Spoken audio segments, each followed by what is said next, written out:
And as you remember, of course, as it is said in politics, nothing is definitely permanent. So in terms of friendships or foes, things can fall apart. And it seems their formations are being made ahead of 2022. And Kennedy Mureithi is on top of things.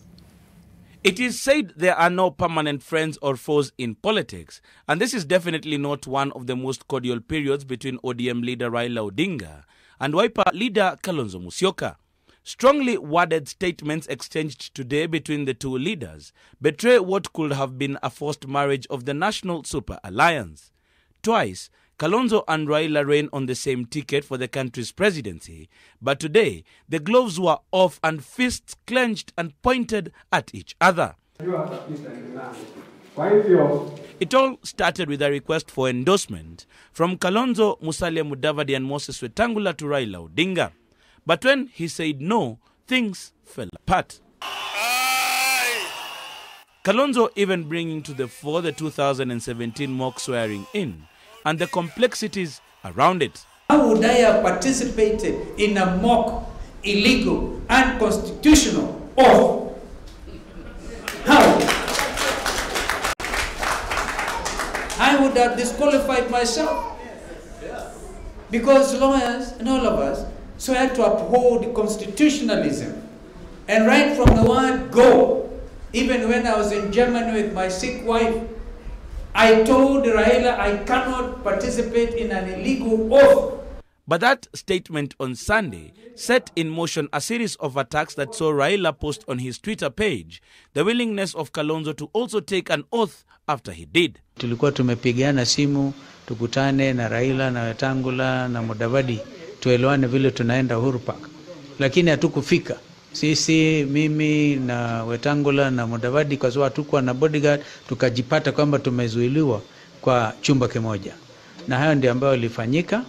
Kwa kifupi, mimi niko tayari vile ndugu Raila alisema, wakati unaofaa tukikubaliana tuende tupate kiapo. In the same video, Raila reminds Mudavadi of his endorsement of the swearing in. Break pad imekwisha, break imefanya nini? Break imefanya nini?